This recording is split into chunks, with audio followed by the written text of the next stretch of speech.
We actually had asked Aleks to bring us 3x3, but I don't think we have enough time to go through it. We just flash it on screen right now. We're going to just flash it on screen right now. We were so screen. engrossed in your stories that we didn't even get a chance to have a look at this. So thank you for telling us your journey, and thank you for telling us all about how it was to be a voice actor. And this is a good list. So. This is a great list. This is a Dorohedoro. I love the grittiness of that world. Yeah. I love everything about it. JoJo. I love JoJo, but something about Part 5, Golden Wind, seeing the boys having a good time on adventures. It's like something I've always wanted. It's good that you can still put that on even after everything you went through. I think, even after the disappointment. I think it's like it's part of growing is that you got to learn to let the bitterness go. You know? At the end of the day, it was part of my journey, and I'm still very happy with how the dub sounds with all my friends in it, and I'm like, they sound fucking great. Yeah. Gintama. Ella Gintama. Yeah. I read the manga for this, and I did so much, I watched so much of the anime when I was younger. It was hilarious. I think it's what kept me reinterested in it. Anime back and forth. Mob Psycho. Love that show. Amazing. It was amazing. Modern classic. Yeah, it's made me very emotional many times. Yeah. Demon Slayer, obviously, I owe a lot to Demon Slayer. Yeah. And it's a great story that's, as told by the world, is enjoyed by many people, and I think it's families love it, man. Families love it's Demon Slayer. Massive. I've had little girls come up to me, they're like 6 or 7, they're like, I love Demon Slayer. And I look at the parents, I'm like, did you let them watch the moment where Tanjiro's family get brutalized? I hope not. It's a character. Yeah. Dragon Ball, obviously, of course. the original, the first manga and anime that I ever basically consumed. Parasite. I'm surprised about the bottom 3. The bottom 3. Yeah. Let's talk about the them. locking in meme. Now has had a resurgence. It has a resurgence. Yeah. And they're making a live action or something like that. They already made it. Yeah. They're making a re-live action? Korea's making one. Parasite. It's Korean. I enjoyed the manga, but the anime I felt took it to a whole new level. I like the anime a lot. I love the dubstep. redesigns. I love the fucking dubstep. It was a cool show, and I watched it on Toonami, and I was like, this is sick. Tiger and Bunny. Yeah. I'm a big fan of that's a surprise. People love the show. I love superhero suits, so I love Sentais and Kamen Riders, and this was my into that in an anime form, and I love the dynamic. I really love the show. Now this show, Ping the Pong one in the based, middle. bro. After hearing your story, this show does not surprise me. Go for it. Ping Pong the animation. And I've said this on a panel before. I've done a panel where I'm like, my favorite anime is Ping Pong the animation, and everybody laughed. And I'm like, it's not a joke. It's real. It's an amazing show. One of the best. It was a short show, 12 episodes, but it was such an experience for me to watch it because I watched this around the time I was getting into anime voice acting as well, literally at the start of my journey into this, and it had a lot of answers for me. As it's a show about growing up, about accepting your failures, accepting your destiny, maybe, you know, and just the reality and what it means to grow up, and it really inspired me to go after my dreams and not laze around and watch life pass by me. So it's emotionally, it's a very deep show for me. And I remember watching the last episode and I just started fucking bawling. Oh, fuck yeah. I just started just crying, man. This show means everything to me. And no matter how many times I rewatch it, it still hits me in the gut. Yeah. So it's like, even the art style, there's so much charm and also life just in goes it. crazy. So and I can totally see it. Basically everything the characters learn is in a way reflective of this fucking journey you've had since you were sitting in that Florida sun having that udon, man. That's true. They're wearing tank tops in the show too. It makes sense. It makes blow up. Thank you for sharing that journey with us.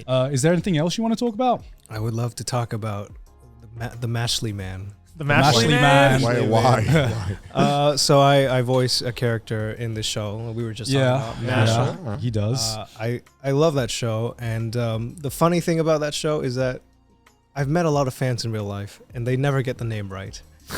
They always come Mashle? That's what they say. Mashle? I mean, there was a lot of jokes when I was announced as Mash, and they were like, "Oh my god, he looks just like you." Because at the time I was rocking that bowl cut, the bowl cut, and I'm very afraid of smiling in pictures, right? Because I don't know, I just feel like I look goofy in them.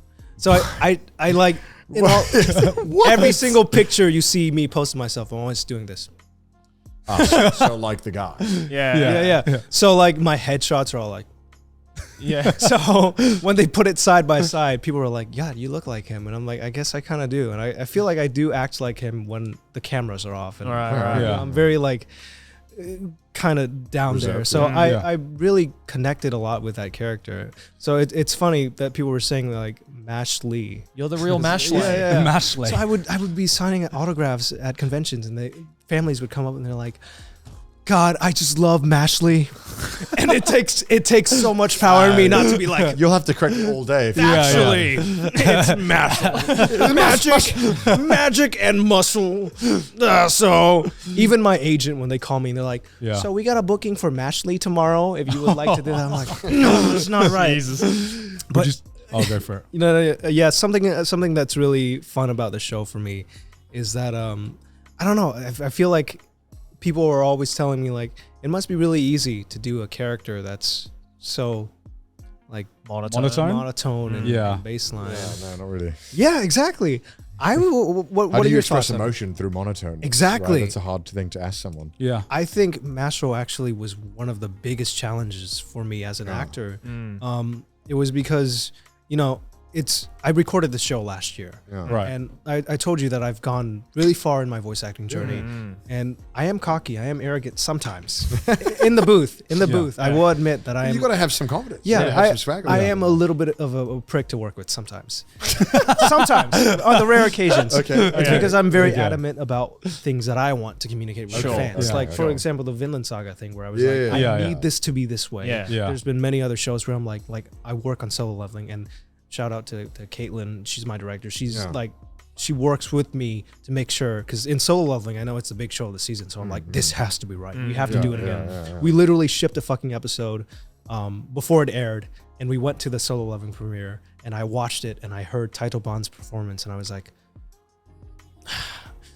I remember what I did, and I can do better. So after the premiere, we hugged, and she was like, "How are you feeling? Wasn't that great?" And I'm like, actually, I know we shipped the episode, but any chance we can go back and do it again? Oh my God. So she's, you know, I'm very driven to do the things that I want. Hell yeah. So working on a show like Mashle, where the character is, like you said, it's very hard to play monotone. Yeah.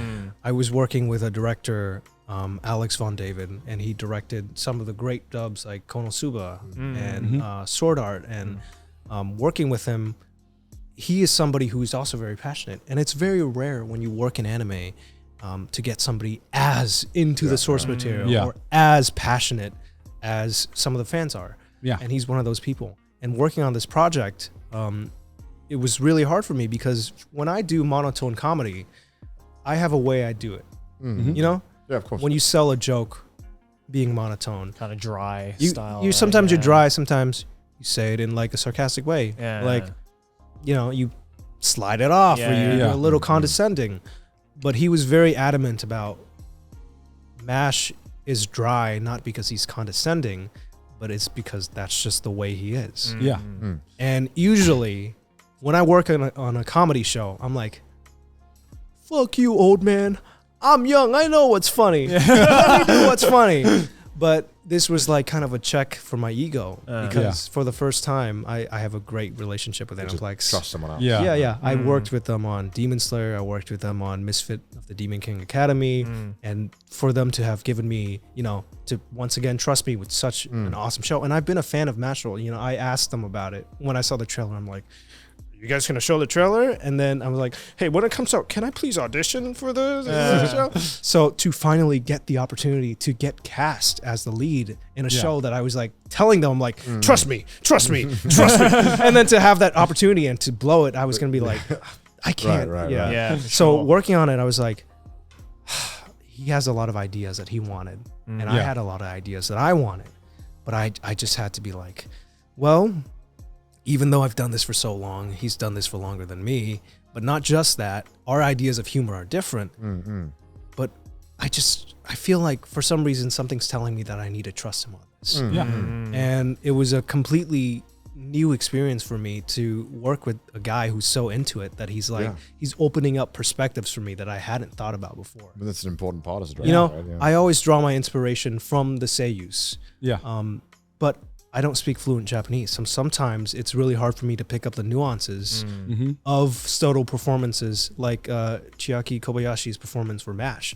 So he's doing all the shit in Japanese, and it's hilarious, right? It's really funny.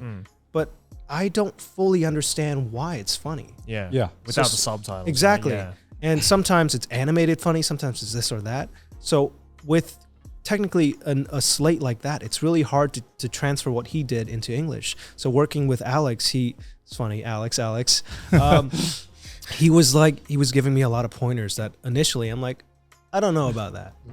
But the more I did it and the more I worked with him, the more I was like, Into a flow. Yeah. wait a second, this is good. Yeah. I'm not used to like fully trusting somebody Yeah, and of then course. being like, Yeah. that sounds good. Because I'm always very self-critical. Everything Yeah, I as you do, should be. yeah, everything I look at, I'm like, that's not good enough. That can be better. But for once to just sit back and listen to somebody else and be like, wait a second, it's working. Yeah. I think that's what's That's an awesome feeling, man. Yeah. Yeah. I mean, it's like when we recorded the thing. Yeah. you completely trusted in Aleks as well and in me. The two, I had the Double Aleks. double Yeah, yeah, Alex yeah, yeah. team to Sometimes get we me need through to that. laugh. It's two One Yeah. Aleks in your right ear, one in your left ear. Yeah. Yeah. Be all right. Yeah. And it just came out great. And I just, that's like back to what I said earlier, is that sometimes you work on a project that opens your mind again and Yeah.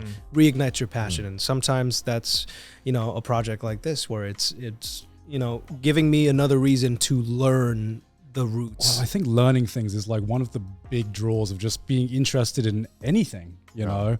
The reason I love my job, and I'm sure you feel the same way, is that YouTube's like a constantly changing platform. You have to keep learning. I think. And part of the challenge is constantly learning new things, because if I think I've figured everything out, that's probably when I lose interest in it, and true. would feel the same No way. challenge. Yeah. Yeah.